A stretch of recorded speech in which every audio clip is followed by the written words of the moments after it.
وإن طلقتموهن من قبل أن تمسوهن وقد فرضتم لهن فريضة فنصف ما فرضتم إلا أن يعفون أو يعفو الذي بيده عقدة النكاح وأن تعفوا أقرب للتقوى ولا تنسوا الفضل بينكم إن الله بما تعملون بصير۔ اور اگر تم عورتوں کو ان کے پاس جانے سے پہلے طلاق دے دو لیکن مہر مقرر کر چکے ہو تو آدھا مہر دینا ہوگا۔ ہاں اگر عورتیں مہر بخش دیں یا مرد جن کے ہاتھ میں عقد نکاح ہے اپنا حق چھوڑ دیں اور پورا مہر دے دیں تو ان کو اختیار ہے، اور اگر تم مرد لوگ ہی اپنا حق چھوڑ دو تو یہ پرہیزگاری کی بات ہے، اور آپس میں بھلائی کرنے کو فراموش نہ کرنا، کچھ شک نہیں کہ خدا تمہارے سب کاموں کو دیکھ رہا ہے۔ حافظوا على الصلوات والصلاة الوسطى وقوموا لله قانتين۔ مسلمانوں سب نمازیں خصوصاً بیچ کی نماز یعنی نماز عصر پورے التزام کے ساتھ ادا کرتے رہو اور خدا کے آگے ادب سے کھڑے رہا کرو۔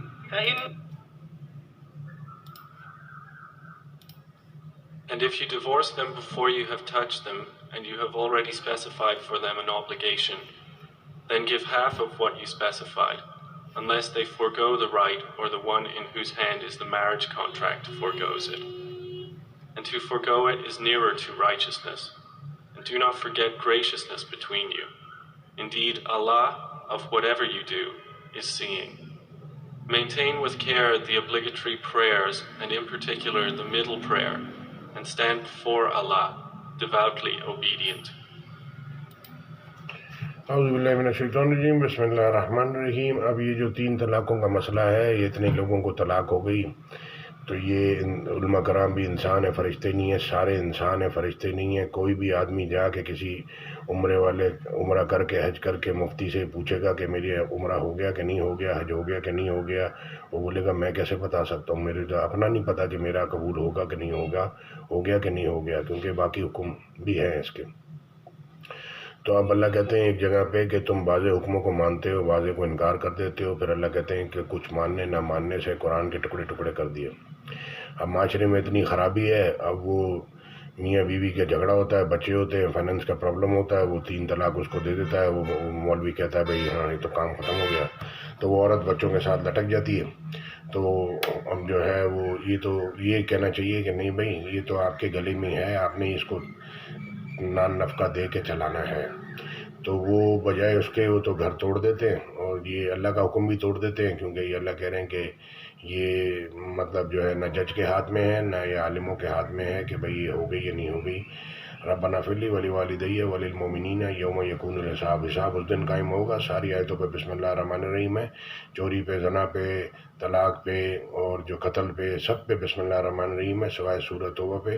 سورۃ توبہ میں مشرکوں کا، منافقوں کا ذکر ہے۔ اللہ کہہ رہے ہیں، حدیث ہے کہ وہ مسلمان مومن نہیں ہے جو اپنے لیے کچھ سوچے دوسرے بھائیوں کے لیے کچھ سوچے۔ تو اب یہ مسجدوں میں چندے کے پیسے لے کے اے سی لگایا، وہ ابھی اتنے مہنگے اے سی لگایا، بجلی ہے نہیں، تو بیچارے وہ جو بھوکے ہیں وہ بھوکے ہی گھومتے رہ گئے۔ آپ نے پیسے چیزوں میں لگا دیے، اسی طرح کتنے لوگوں نے پیسے دبا کے رکھے ہوئے، وہ غریبوں پہ خرچ نہیں کرتے، تو لہٰذا وہ یہ جب دین کی یہ اللہ کے حکم ہے یہ ان تک نہیں پہنچیں گے تو بیچارے کہاں سے چلیں گے؟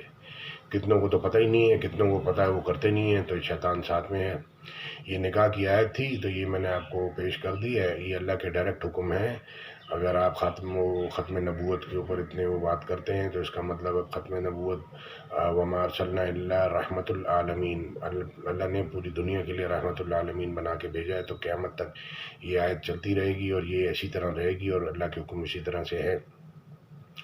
تو اب اللہ ڈائریکٹ ہیں، تو اب اللہ سے ڈرنا چاہیے کہ جس طرح سے پرانی قوموں کو اللہ نے برباد کر دیا اور سارے انبیاء علیہ السلام بھیجے، انہوں نے ان کی نافرمانی کی، اللہ نے بہت ٹائم دیا، اس کے بعد ختم کر دیا۔ جیسے آپ کے سامنے سیریا، عراق، لیبیا، فلسطین ہے، تو ان کو پھر ڈائریکٹ اللہ نے ٹائم دیا لیکن انہوں نے نہیں سنی اللہ کی بات تو ختم کر دیا۔ تو اب ظاہری بات ہے کوئی پیغمبر نہیں آنے والا، یہی وہ اللہ کے رسول فرمایا یہ قرآن میں کہ اللہ کے رسول اس امت پہ گواہ ہے، یہ امت ایک دوسرے پہ گواہ ہے۔ جزاک اللہ خیر. السلام علیکم ورحمۃ اللہ. اللہ کہہ رہے ہیں سمجھنے والوں کے لیے، غور فکر کرنے والوں کے لیے ہم نے اپنی آیتیں کھول کھول کے بیان کر دی ہیں. جس کو آخرت کا ڈر ہوگا وہ اس کو سنے گا، سمجھے گا. جس کو اپنا بھی فکر نہیں ہو، باپ دادا جو گزر گئے ان کی بھی فکر نہیں ہو، آنے والی نسلوں کی بھی فکر نہیں ہو. کتنے لوگ سوچتے ہیں اپنے ماں باپ، اپنے بہن بھائی، اپنے بیوی بچے، بس اس کے آگے پوتے، بس زیادہ ان کے بچوں کے بچے، ان کے بچوں کے بچے ہونے. سارے بنی آدم ہیں، آدم کی اولاد ہیں. یہودی عیسائی بھی بنی آدم ہیں، آدم کی اولاد ہیں. اس کو سمجھیں. اور اللہ کہہ رہے ہیں تم سب کا جلا اٹھانا ایسا ہے جیسے ایک شخص کا. پھر اللہ کہہ رہے ہیں جس نے ایک شخص کو بچایا اس نے ساری دنیا کے انسانوں کو بچایا. جس نے ایک کو قتل کیا اس نے ساری دنیا کے انسانوں کو قتل کیا ہے. اس کو سوچ سمجھ کے بات کیا کریں کہ بھئی یہ ہو گئی یا نہیں ہو گئی. لیلۃ القدر کدھر ہے یہ کسی کو نہیں پتہ. تو یہ قرآن میں ہے، اس پہ پڑھیں گے، اس پہ چلیں گے تو پھر آپ کو مل جائے گی. نہیں تو وہ 5 دنوں میں وہ رمضان کے آپ تاک راتوں میں ڈھونڈتے رہیں جیسے اتنے عرصے سے ڈھونڈ رہے. جزاک اللہ خیر. اب یہ گھوم پھر کے پوری دنیا، بلڈنگیں اور بیت اللہ اور مدینہ دیکھ کے اور یہ ساری چیزیں غار ہرا دیکھ کے بات سمجھ نہیں آئے گی. قرآن کو پورا سنیں گے یہ آخر تک تو آپ کو اللہ بات سمجھا دیں گے. باقی آپ کتنے بھی مفتیوں سے، مولویوں سے گھنٹے گھنٹے بیٹھے رہیں اور باتیں کرتے رہیں اور بیان سنتے رہیں، آپ کو بات سمجھ نہیں آئے گی. پورا قرآن، پوری دنیا، پوری زندگی، قطرہ قطرہ دریا بنتا ہے. 23 سال میں اترا ٹھہر ٹھہر کے. جزاک اللہ خیر. جس کو اللہ چاہتا ہے سمجھا دیتا ہے. رب زدنی علما نہیں پڑھیں گے اللہ علم نہیں دے گا. اللہم اہدنی فیمن ہدیت نہیں پڑھیں گے اللہ ہدایت نہیں دے گا. جزاک اللہ خیر.